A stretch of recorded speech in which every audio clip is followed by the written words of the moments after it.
பாகிஸ்தான் ஆக்கிரமிப்பு காஷ்மீர் பகுதியில் ஆபரேஷன் சிந்தூர் என்ற சர்ஜிக்கல் ஸ்ட்ரைக்கை இந்தியா நடத்தியிருக்கிறது. தீவிரவாதிகளின் முகாம்கள் மீது நடத்தப்பட்டிருக்கும் இந்த தாக்குதலில் 17 தீவிரவாதிகள் உயிரிழந்திருப்பதாகவும் 60க்கும் மேற்பட்டோர் காயமடைந்திருப்பதாகவும் தகவல்கள் தெரிவிக்கின்றன. நள்ளிரவில் முப்படைகளின் கூட்டி தாக்குதலானது நடத்தப்பட்டிருக்கிறது. இது தொடர்பான விவரங்களுடன் செய்தியாளர் முகிலன் இணைகிறார். முகிலன், இந்த தாக்குதல் அப்படிங்கிறது பல்வேறு உலக நாடுகளையும் உற்றுநோக்க வைத்திருக்கிறது. அடுத்த கட்ட நகர்வுகள் பாகிஸ்தான் இதற்கு என்ன பதிலடி கொடுக்க போகிறது? ஏன்னா நாங்கள் இதற்கு பதிலடி கொடுப்போம் அப்படின்னு ஷபாஸ் ஷெரீப் தெரிவித்திருக்கிறார். இந்தியா என்ன மாதிரியான நடவடிக்கைகளை எடுக்கவிருக்கிறது? விவரங்கள். லாவண்யா, அதாவது இந்த 9 இடங்கள் தற்போது பாதுகாப்பு படையினர் தாக்குதல் நடத்தியிருக்கின்றனர். அந்த தாக்குதலில் வெற்றி அடைந்திருப்பதாகவும் தற்போது பாதுகாப்பு படையினர் தெரிவித்திருக்கின்றனர். மிக முக்கியமாக இந்த தாக்குதல்கள் எவ்வாறு நடைபெற்றது என்பது தொடர்பான அந்த பிரத்யேக தகவல் தற்போது நியூஸ் 18க்கு கிடைத்திருக்கிறது. கடந்த 1 வாரங்களுக்கு மேலாகவே பல்வேறு கட்டங்களில் ஆலோசனையானது நடைபெற்றது. முப்படை தளபதிகளும் பிரதமரை தனித்தனியாக சந்தித்து தங்கள் முன்னாடி இருக்கக்கூடிய வாய்ப்புகள் என்ன, தாங்கள் எப்படி இந்த தாக்குதலை மேற்கொள்ளலாம் போன்ற பல தகவல்களை தொடர்ந்து பிரதமரிடம் அவர்கள் முன்னாடி இருக்கக்கூடிய வாய்ப்புகள் என்ன என்பதை அவர்கள் தெரிவித்து வந்தனர். நேற்று மட்டும் குறிப்பிடத்தக்க வகையில் அதாவது 24 மணி நேரத்தில் 2 முறை தேசிய பாதுகாப்பு ஆலோசகர் பிரதமரை அவர் இல்லத்தில் சந்தித்தார். அவர் இந்த தாக்குதல், அதாவது அடுத்த கட்ட நடவடிக்கைகள் என்னென்ன நடவடிக்கைகள் எடுக்க வேண்டும் போன்ற தகவல்களை அவர் பிரதமரிடம் கூறியதாக தற்போது தகவல் வெளியாகிருக்கிறது. மிக முக்கியமாக தேசிய பாதுகாப்பு ஆலோசகர் அஜித் தவல் தான் இந்த தாக்குதலுக்கு தலைமை தாங்கி நடத்தியதாக தற்போது தகவல் வெளியாகிருக்கிறது. மிக முக்கியமாக இந்த தாக்குதல்கள், அதாவது 9 இலக்குகளில் இந்த தாக்குதல் நடத்தப்பட்டிருக்கிறது. இந்த தாக்குதலுக்கு அதாவது துல்லியமாக தாக்கக்கூடிய அதிநவீன குண்டுகளை பயன்படுத்தியிருக்கின்றன. மிக முக்கியமாக நாம் மனதில் வைத்துக் கொள்ள வேண்டியது, இந்த முறை இந்த பாதுகாப்பு படையினர் இந்திய எல்லையை தாண்டவில்லை. இந்திய பகுதிகளில் இருந்தே இந்த 9 இலக்குகளையும் தாக்கி அளித்திருக்கின்றன. இதற்கு அதிநவீன, அதாவது துல்லியமாக பிரிசிஷன் வெப்பன் என்று சொல்வார்கள், துல்லியமாக தாக்கக்கூடிய அந்த அதிநவீன குண்டுகளை பயன்படுத்தி இந்த தாக்குதலானது நடைபெற்றிருப்பதாக தகவல் வெளியாகிருக்கிறது. மிக முக்கியமாக பாதுகாப்பு படையினரின் பங்கு பெரிதாக இருந்தாலும் இந்த தாக்குதல் ஆபரேஷன் சிந்தூர் பொறுத்தவரை இது ஒரு இன்டெலிஜென்ஸ் லெட் ஆபரேஷன் என்று சொல்கிறார்கள். அதாவது உளவு படையினர் தாங்கள் சேகரித்த அந்த தகவல் மூலம் எந்த இடங்களில் தீவிரவாதிகள் அதிகமாக இருக்கிறார்கள், எந்தெந்த பகுதிகளில் இருந்து தீவிரவாதிகள் இந்தியாவுக்குள் அனுப்பப்படுகிறார்கள், இந்தியாவில் மேற்கொள்ளப்படக்கூடிய இந்த தீவிரவாத தாக்குதல்கள் எங்கெல்லாம் திட்டமிடப்படுகிறது என்பதை இந்தியாவின் உளவு அமைப்புகள் தான் இறுதி செய்திருக்கின்றன. அந்த இறுதி செய்யப்பட்ட பட்டியலானது தேசிய பாதுகாப்பு ஆலோசகர் அஜித் தோவலிடம் பகிரப்படுகிறது. அஜித் தோவல் ஒரு இறுதி முடிவை எடுக்கிறார்.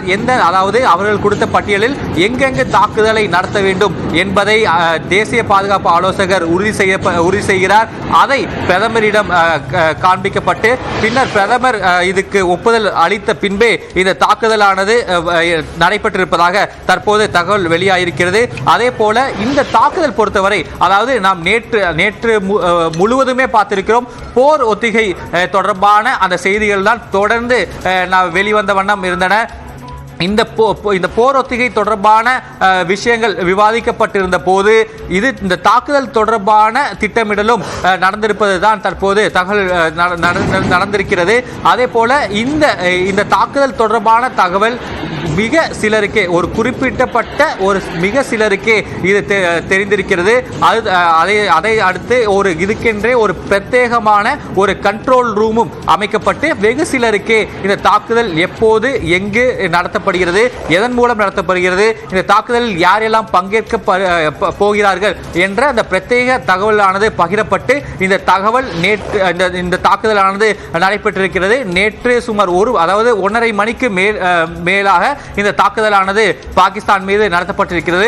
அதுவும் மிக முக்கியமாக நாம் கருத்தில் கொள்ள வேண்டியது, இந்த தாக்குதல் என்பது தீவிரவாதிகள் நிலைகள் மீது இந்த தாக்குதலானது நடைபெற்றிருக்கிறது. பொதுமக்கள் பகுதிகளிலோ அல்லது பாகிஸ்தானின் ராணுவ அமைப்புகள் மீதோ இந்த தாக்குதலானது நடைபெறவில்லை. இந்திய உளவு அமைப்புகள் எந்த பகுதிகளில், அதாவது எங்கு தீவிரவாதிகள் இருக்கின்றன, தீவிரவாத தலைவர்கள் இருப்பதாக எங்கெல்லாம் கருதப்படுகிறதோ அந்த பகுதிகளை தேர்ந்தெடுத்திருக்கின்றன. அதைத் தொடர்ந்து அந்த பகுதிகளில் மட்டுமே தாக்குதலானது நடைபெற்றிருக்கிறது. மிக மிக முக்கியமாக முர்டிகே மற்றும் பாவல்பூர் இந்த 2 பகுதிகளில் தான் ஜெய்ஷே முகமது மற்றும் லஷ்கர் இ தொய்பா ஆகிய 2 தீவிரவாத அமைப்புகள் செயல்பட்டு வருகின்றன. அவர்களது தலைமையகமும் இந்த அதாவது முர்டிகே மற்றும் பாவல்பூர் ஆகிய பகுதிகளில் தான் இருக்கிறது. மிக முக்கியமாக ஹபீஸ் சையத் மற்றும் மசூத் அசார் இந்த 2 தீவிரவாத தலைவர்களுமே இந்த பகுதிகளில் இருந்துதான் அவர்கள் இந்த இந்தியா மீது தாக்குதல் நடத்துவதற்கான திட்டமிடல் மற்றும் தீவிரவாதிகளை அனுப்பக்கூடிய அந்த திட்டங்கள் ஆகியவற்றை செய்து வருகின்றனர். குறிப்பாக மசூத் அசார் நடத்தக்கூடிய அந்த மദ്രാസா மீதும் தற்போது இந்த தாக்குதலானது நடைபெற்றிருக்கிறது.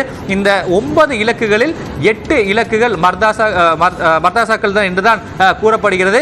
தற்போது இந்திய பாதுகாப்பு படையினர் எங்கு தாக்குதலை நடத்த வேண்டும் என்று திட்டமிட்டனரோ அந்த இடத்தை துல்லியமாக தாக்கி அந்த 9 நிலைகளும் திட்டமிட்டபடி அளித்திருப்பதாகத்தான் தற்போது முக்கிய தகவல், இந்த பிரத்யேக தகவல் தற்போது நியூஸ் 18 தமிழ்நாடுக்கு கிடைத்திருக்கிறது. லாவண்யா, முகிலன், நிச்சயமாக பெஹல்கம் தாக்குதலுக்கு ஒரு பதிலடி கொடுக்கும் விதமாகத்தான் இந்த 9 இடங்களில் ஆபரேஷன் சிந்தூர் அப்படிங்கிற தாக்குதல் நடத்தப்பட்டிருக்கிறது. குறிப்பாக இது வார் கிடையாது, தீவிரவாதிகளை நோக்கி தான் இந்த தாக்குதல்கள் நடத்தப்பட்டிருக்கிறது அப்படின்னு நம்மிடையே முன்னாலே பேசியிருந்த ஓய்வு பெற்ற ராணுவ அதிகாரிகள்லாம் கூறியிருந்தாங்க. இந்த நிலையில் அடுத்ததாக பாகிஸ்தான் இந்த வாரா எடுத்துக்குமா அடுத்தது? ஏன்னா அவங்களுக்கு எக்கனாமிக்கல் கிரைசிஸ்க்கு இடையில இதை அவங்க எப்படி வாரா கொண்டு போவாங்களா அப்படிங்கிற எதிர்பார்ப்புகளும் கேள்விகளும் முன்வைக்கப்பட்டிருக்கிறது சந்தேகிக்கப்படும் வகையில்.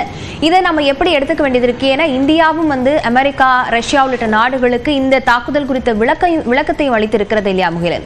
கண்டிப்பாக லாவண்யா, அதாவது நாம் இந்த தாக்குதல் வெளிவந்ததிலிருந்து நியூஸ் 18 தமிழ்நாடு பல்வேறு ஓய்வு பெற்ற ராணுவ அதிகாரிகளிடம் மற்ற பாதுகாப்பு படை அதிகாரிகளிடம் தொடர்ந்து நாம் பேசி வருகிறோம். அவர்கள் தெரிவிக்கக்கூடிய கருத்து இது ஒரு போராக கருத முடியாது. ஏனென்றால் இந்த தாக்குதல் என்பது பொதுமக்கள் மீதோ அல்லது அந்த பாகிஸ்தான் அரசின் நிலைகள் மீதோ எந்த தாக்குதலையும் நடத்தவில்லை.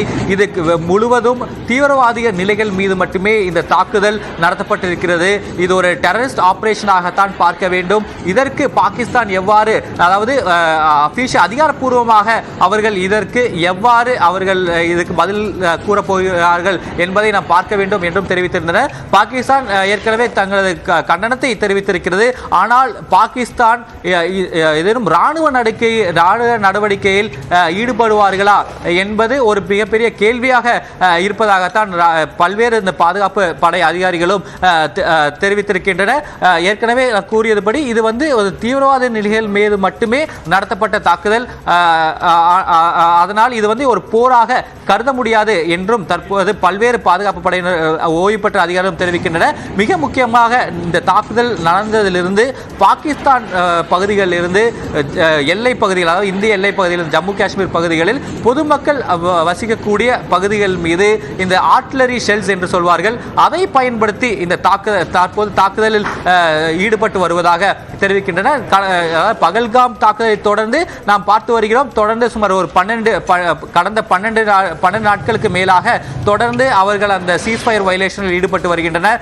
பல்வேறு பகுதிகளில் குறைந்தது, அதாவது தினமும் காலை சுமார் ஒரு 12 பாயிண்ட்ஸ்ல இருந்து அவங்க அந்த ஸ்மால் வெப்பன்ஸை பயன்படுத்தி அந்த சீஸ்ஃபயர் வயலேஷனில் ஈடுபட்டு வந்தாங்க.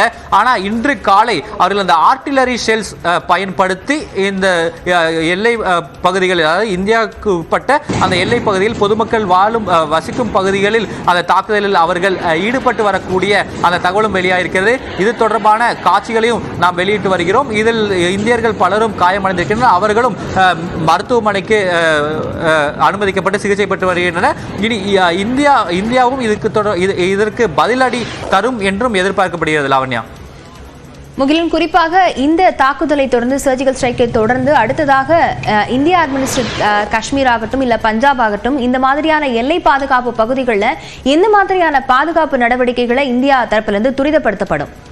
லாவண்யா, நாம் ஏற்கனவே பார்த்திருக்கோம். இந்த போர் ஒத்திகையா இருக்கட்டும் அல்லது அங்க இருக்கக்கூடிய அந்த பங்கர், எல்லை பகுதியில் இருக்கக்கூடிய பங்கர்ஸ் எல்லாமே கடந்த சில நாட்களில் புதுப்பிக்கப்பட்டது. ஏதேனும் தாக்குதல் நடக்கும் பட்சத்தில், அதாவது பாகிஸ்தான் அந்த ஒப்பந்தத்தை மீறி அவர்கள் தாக்குதலில் ஈடுபடும் போது அங்கு மக்களை காப்பாற்றி எதுவும் ஆபத்தில்லாமல் காப்பாற்றுவதற்காக அந்த பங்கர்கள் எல்லாம் அங்கு புதுப்பிக்கப்பட்டது.